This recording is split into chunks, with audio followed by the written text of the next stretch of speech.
정호성 산문집에 내 인생의 용기가 되어준 한마디라는 책에 434페이지부터 9페이지까지 보면 부모는 활이고 자식은 화살이다라는 아주 마음에 깊이 새겨지는 글이 있습니다.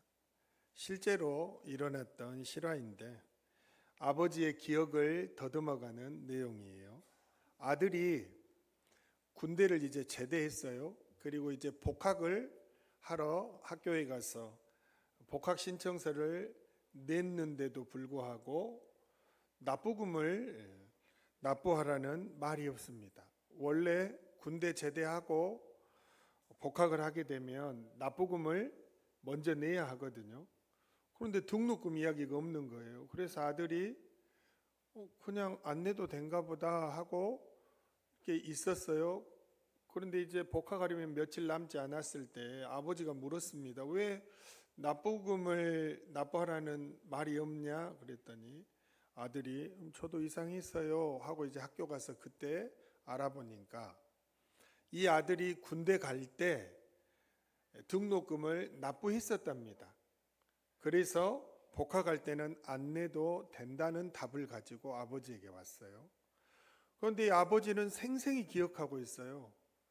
아들이 군대에 갈 때 납부금을 냈지만 학교에 가서 아버지가 좀 쓴소리를 했거든요. 왜 납부금을 내는 것이 힘들어서 군대에 먼저 다녀오려고 하는 학생들에게 납부금을 내야만 휴학을 해준다고 하느냐, 뭔가 형평성이 맞지 않느냐 이렇게 따졌었던 거죠.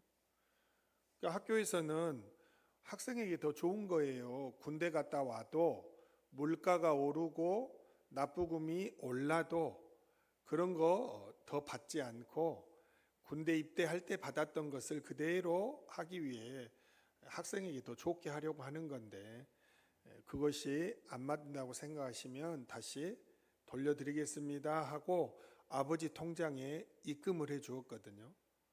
그리고 이제 3년이 지나서 복학을 하는데 학교 측에서 실수를 한 것 같아요.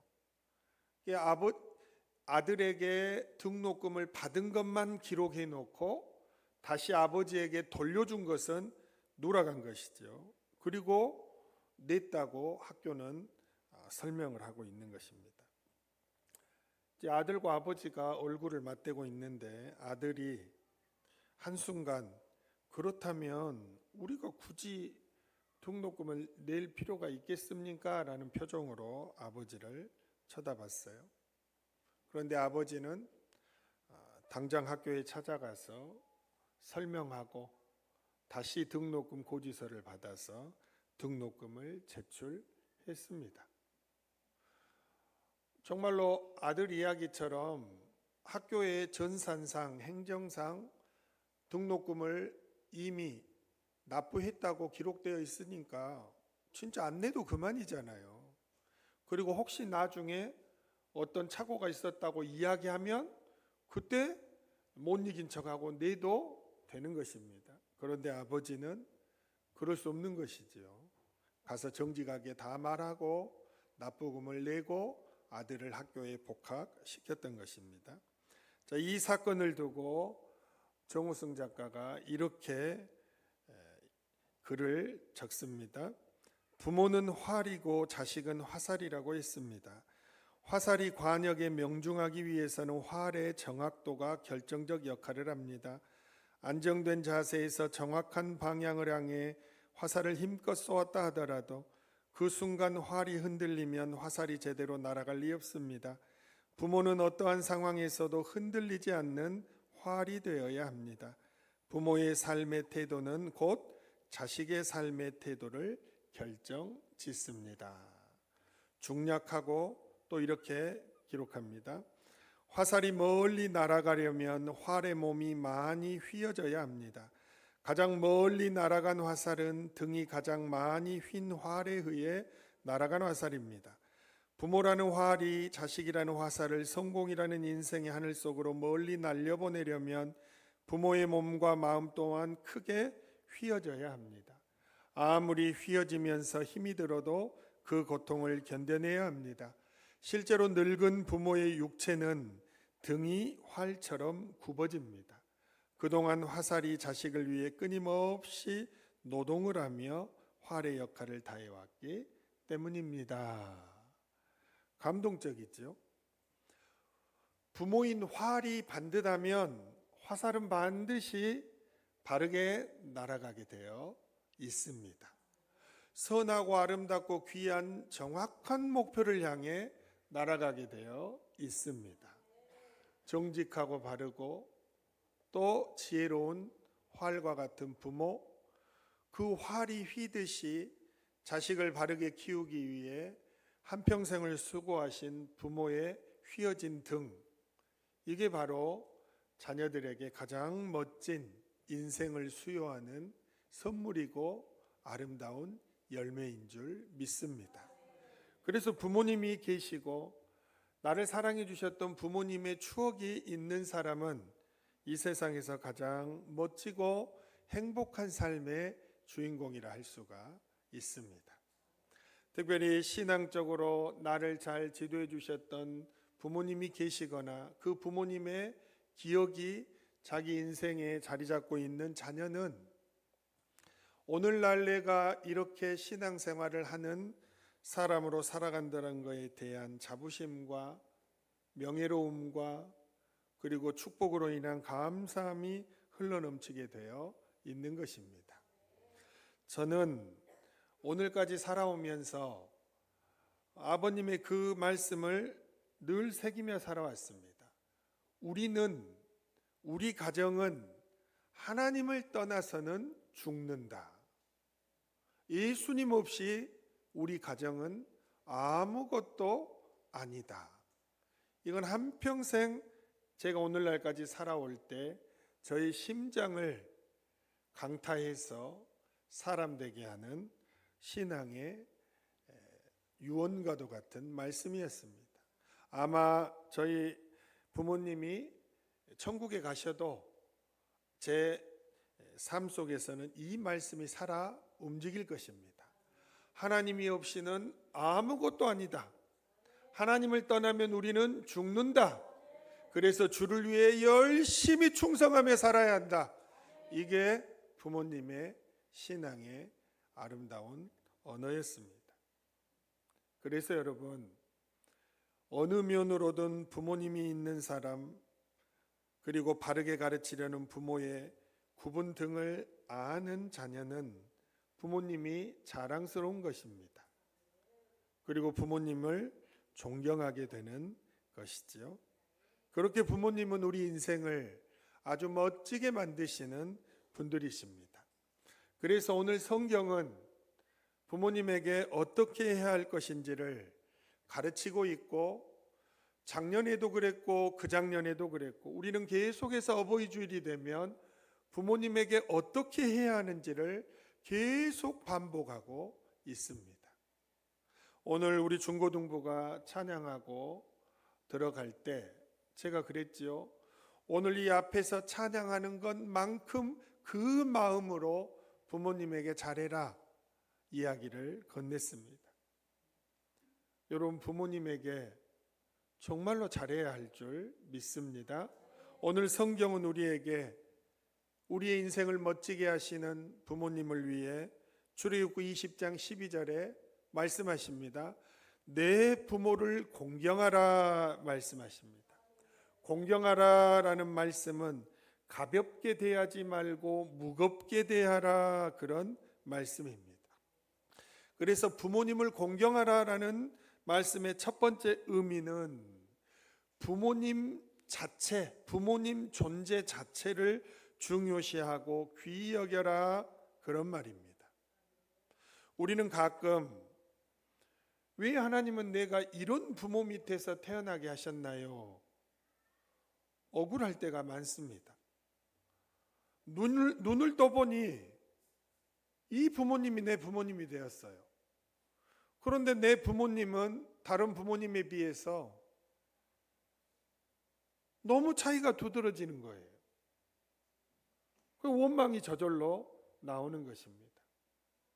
그런데 하나님은 원망이 나올 상황에서 원망하는 자에게 복을 주시는 것이 아니라 원망할 상황에서 주의 말씀에 순종하는 자에게 복을 주십니다. 복을 받을 환경을 우리에게 주신 것이죠.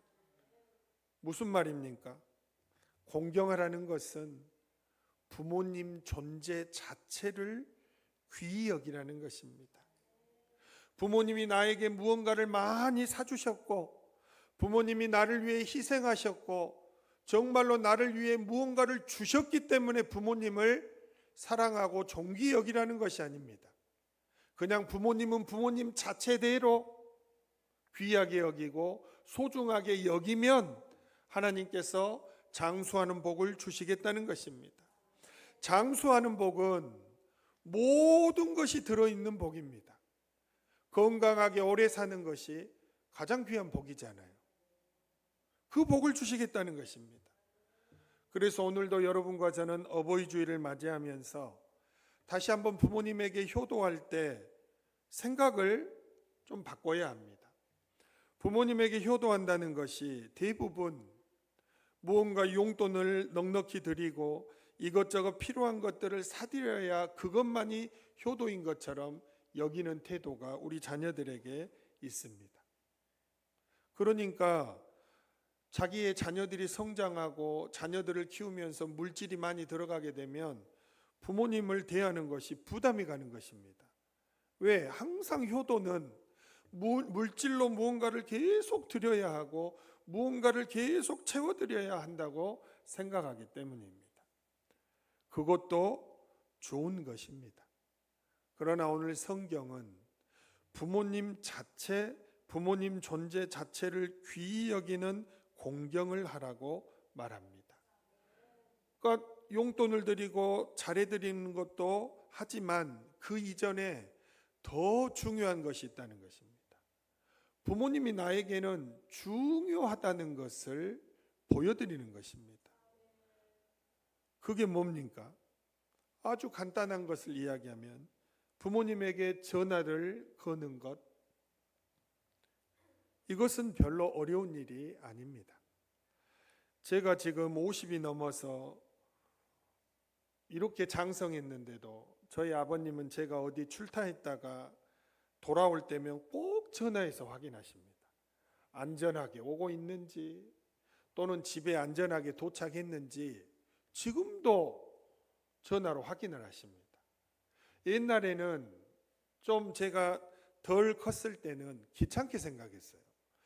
지금 내가 나이도 한둘이 아니고 40이 넘고 50이 넘고 이렇게 장성했는데 뭘 걱정하실까 그럴 때가 있었습니다. 그런데 이제는 이해를 합니다. 저도 자녀를 키우면서 보면 자녀들은 나이가 들어서 나이를 먹어가지만 제 눈에는 항상 어렸을 때 그 자녀의 모습만 보이는 것입니다. 내가 컸는데 왜 그래 해도 어렸을 때 아기 때 안고 키우고 했던 그 모습이 아직도 저도 자녀를 볼 때마다 남아있는 것입니다. 그러니까 자녀를 대하고 돌아오거나 만나고 나면 항상 전화해라, 조심해라, 안전하게 차를 타라 이렇게 잔소리를 하게 되는 것이 부모이기 때문에 그러는 것입니다. 부모에게 자녀는 항상 어린아이와 같기 때문에 그렇습니다. 그렇다면 부모님을 존재 자체로 귀하게 여긴다면 자녀인 내가 전화 한 통 얼른 하면 됩니다. 아버님, 제가 어디 내려오고 있는데 금방 당도하니까 안심하고 주무십시오. 전화 한 통 하면 돼요. 그게 부모님 존재 자체를 귀히 여기는 모습입니다. 그게 효도라는 것입니다. 그게 부모를 사랑하고 아끼는 모습이라는 것입니다. 전화 걸기만 있습니까? 부모님에게 차근차근 설명해 드리는 것도 마찬가지입니다. 우리가 잘 아는 탈무드에 잘 아는 이야기 나오잖아요. 어느 날 밥상에 닭고기가 올라왔을 때 아버지가 묻습니다. 아들아, 이 닭고기는 어디서 난 것이냐? 그러면 아들이 조금만 조근조근 설명해 주면 되는데 무뚝뚝하게 아버지는 그런 걱정 마시고 어서 드시기나 하세요. 딱 이렇게 말하는 것입니다. 아버지는 알 필요 없다는 것이죠. 그냥 차려드리면 드시라는 것입니다. 맛있는 닭고기 요리를 아무리 많이 해드리면 뭐합니까? 부모님 존재 자체를 귀히 여기지 않는데, 새 옷을 사드리고 과일을 사다 드리고 용돈을 드리면 뭐예요? 부모님을 귀히 여기는 마음은 없는데, 무엇이 먼저입니까? 부모님을 귀히 여기는 마음이 먼저인 것이지요. 그리고 용돈이 있고 그리고 필요한 것을 드리는 것이 나중에 오는 것입니다. 저는 제 아내와 결혼할 때 아내의 가장 좋았던 점 중에 하나가, 아내는 어른들을 참 대할 줄 아는 여자였습니다. 저희 부모님을 대하는 것도 막 효녀처럼, 저도 효자가 아니라 그러진 않습니다. 그러나 부모님에게 대든다던가 싫은 척 한다던가 부모님에게 함부로 말한다던가 다른 곳에 가서도 마찬가지입니다. 어른들을 대할 때 기본 성품이 있습니다. 그래서 저는 제 아내가 정말 좋았습니다. 요즘 그러지 못한 젊은이들 참 많습니다. 여러분, 한참 잘못된 것이지요. 그 대상이 시부모가 됐든 친정부모가 됐든 부모님은 존재 자체로 귀한 것입니다. 귀하게 대할 때 하나님이 그 조건을 복의 조건으로 바꿔주신다는 것입니다. 장수를 약속하시고 이 땅을 사는 동안 잘 되게 하신다는 것입니다. 사랑하는 여러분, 뛰어난 효자, 뛰어난 효부는 되지 못할지라도 적어도 부모님을 귀히 여길 줄 아는, 부모님의 존재 자체를 귀히 여길 줄 아는 자녀는 되어야 할 줄로 믿습니다. 두 번째로, 공경하라는 의미에는 부모님의 말씀을 중하게 받아들이라는 것입니다. 부모님의 명령, 소원, 교훈, 그 어떤 것이든 가볍게 흘려듣지 말고 거기에 신중히 귀를 기울이라 말씀을 하십니다. 부모님의 훈계나 가르침은 많이 배우고 못 배우고의 유무와 상관이 없습니다. 부모의 훈계나 가르침은 그냥 중요한 것입니다. 왜요? 하나님께서 중요하다고 하셨으니까. 구약성경 잠언 1장 8절과 9절에 하나님께서 직접 하시는 말씀입니다. 내 아들아, 내 아비의 훈계를 들으며 내 어미의 법을 떠나지 말라. 이는 내 머리에 아름다운 관이요 내 목에 금사슬이니라 말씀하십니다. 그리고 부모님의 말씀에 신중히 귀를 기울이면, 오늘 우리가 읽었던 말씀을 한 번 더 반복하겠습니다. 출애굽기 20장 12절 말씀입니다. 그리하면 내 하나님 내 여호와가 내게 준 땅에서 내 생명이 길리라 말씀하십니다. 부모님이 하시는 말씀에 신중하게 귀를 기울이고 그 말씀을 귀히 여길 줄 알면 하나님께서 복을 주시겠다고 말씀을 하셨어요. 우리가 키우는 자녀들도 복을 받기를 원하고 우리도 복을 받기를 원합니다. 그런데 복을 받기는 원하지만 복을 받을 행동은 하지 않습니다. 부모님의 말씀을 귀하게 여기라 했는데 그 귀하게 여깁니까? 그제 목요일 금요일 이제 서임중 목사님께서 집회를 하러 오셔서 저하고 아내를 부르셨어요. 오라고. 갔어요. 가면서 전화 통화를 하는데 우시는 것입니다. 그 전화 통화를 많이 하지 못하고 이제 저희가 그 장소로 갔어요. 갔는데 자고 가라는 것입니다. 아무것도 준비를 해가지고 안 왔어요. 뭐 그냥 이대로 갔는데 자고 가라는 것입니다. 내일 새벽에 새벽 예배도 인도해야 되고 물건도 뭐 아무것도 가지고 안 왔는데 자고 가라는 것입니다. 어떻게 해야 합니까? 말씀하시니까 자고 가겠습니다 말했습니다. 목사님께서 방을 잡아주셔서 잤습니다. 밤에 집회 끝나고 돌아와서 호텔방에 들어가서 그 성도님들이 그 섬겨주는 꽈배기랑 그 도너츠를 목사님 네 분과 저와 아내가 앉아서 그거 나눠서 막 먹으면서 이런저런 이야기하다가 이제 다 먹고 나서 이제 저희는 저희 방으로 가고 이제 잠이 들었습니다. 생각하는 것이 그것이었습니다.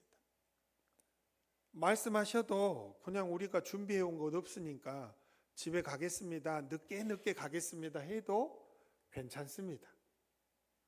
그런데 그냥 그 말씀을 들었습니다. 그리고 들은 뒤에 저와 아내에게는 엄청난 좋은 일들이 많이 생겼습니다. 이틀 사이에. 그리고 그런 걸 떠나서 하나님이 왜 남으라 했는지를 또 그 다음 날 깨닫게 하셨습니다. 아무것도 아닌 것 같지만 그냥 그 말씀이 우리가 생각할 때 안 맞는 것 같지만 귀히 여기면 복이 되는 것입니다. 영적인 부모의 말씀도 그러는데 정말로 나를 낳아준 존경하는 부모님이 우리에게 하는 말을 귀 기울여 들으면 얼마나 큰 복을 받겠습니까? 자녀들에게 정말로 좋은 일이 일어날 것입니다.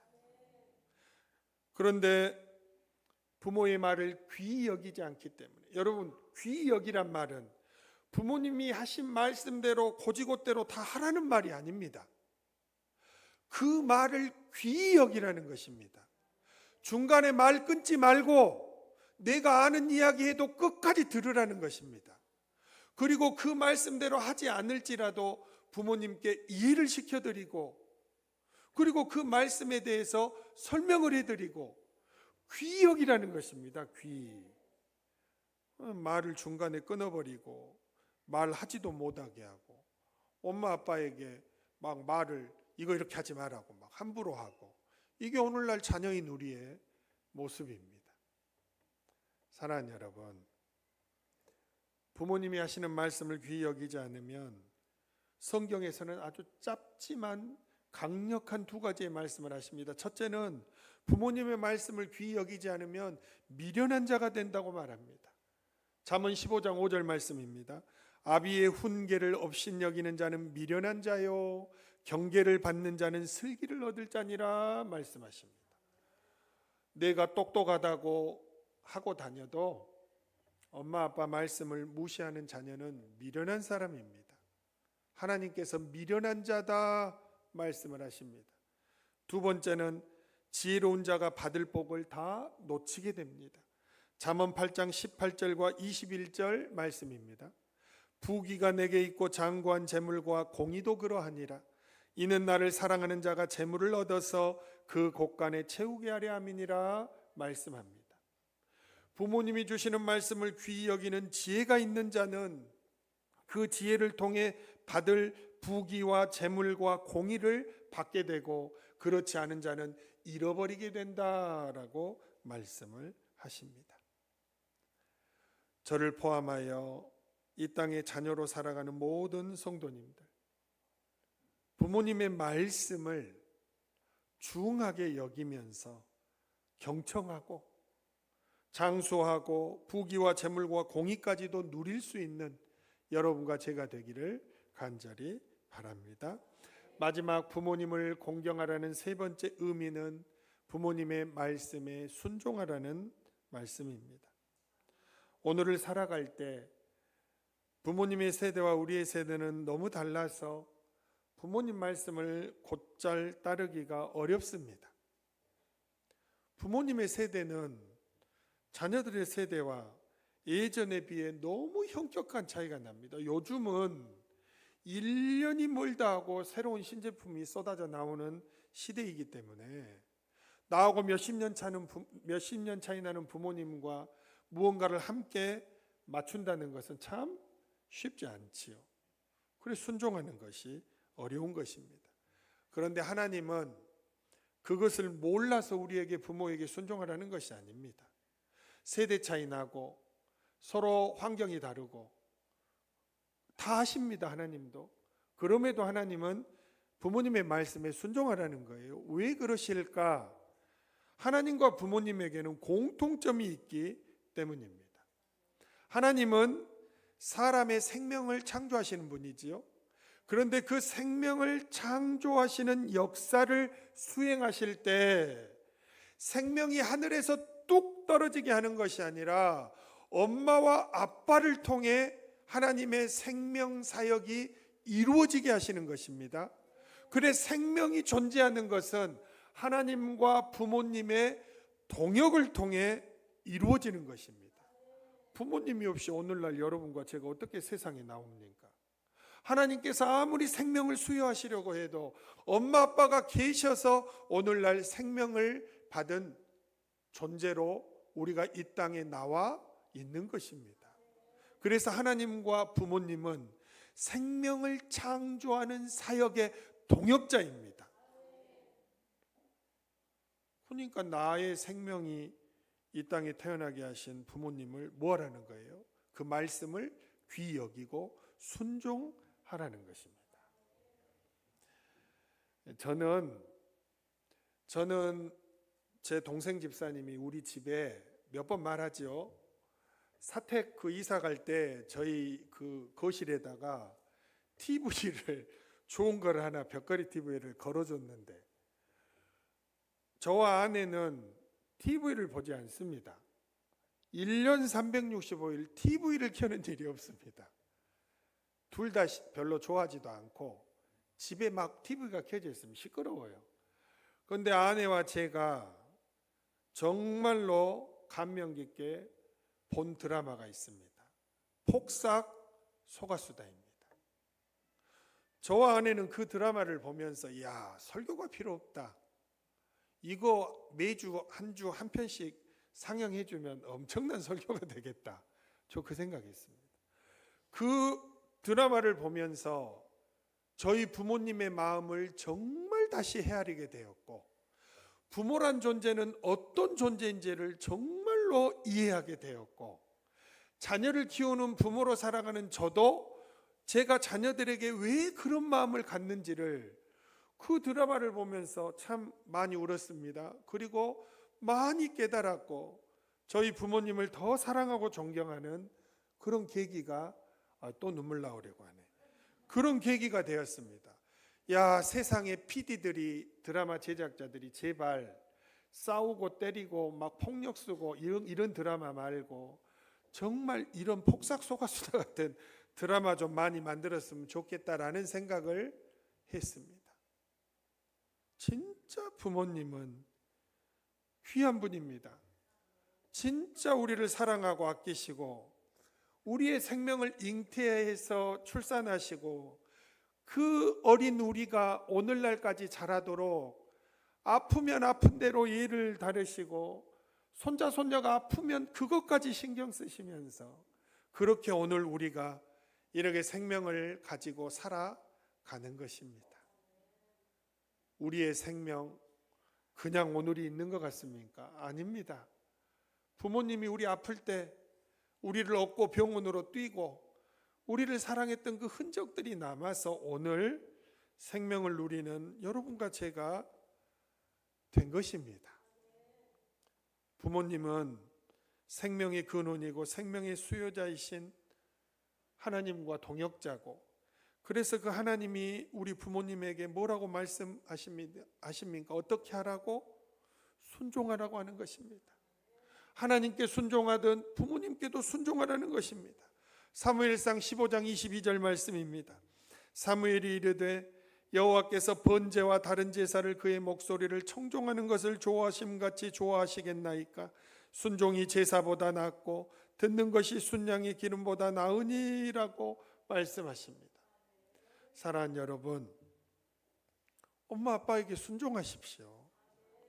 시어머니 시아버지에게도 순종하십시오.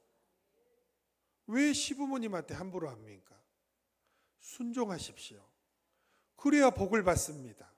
하나님이 그런 자에게 복을 주시겠답니다. 장수하게 하시고 그런 자에게 부귀와 재물을 주시겠답니다. 그런 자에게 영광을 주시고 영예롭게 하시겠다는 것입니다. 뭐 시부모님이 나에게 뭘 해줬나요? 엄마 아빠가 나에게 뭘 해준 게 있어요? 아닙니다. 뭘 해줘서가 아니라 안 해줬지만 부모님은 그냥 그 존재 자체로 귀한 분이고 그 존재 자체로 그들의 말씀이 귀한 것이고 그 존재 자체로 자녀들에게 효도를 받고 존중함을 받고 자녀의 사랑함을 받고 그리고 자녀가 순종해야 할 대상이라는 것을 오늘 어버이 주일을 맞이하면서 다시 주님께서 우리에게 말씀하고 계십니다. 말씀을 마무리합니다. 우리는 하나님을 사랑하고 하나님을 귀히 여기고 하나님의 말씀에 순종하며 살아갑니다. 그런데 그 생명의 사역의 동역자가 엄마 아빠라고 우리에게 말씀하고 계십니다.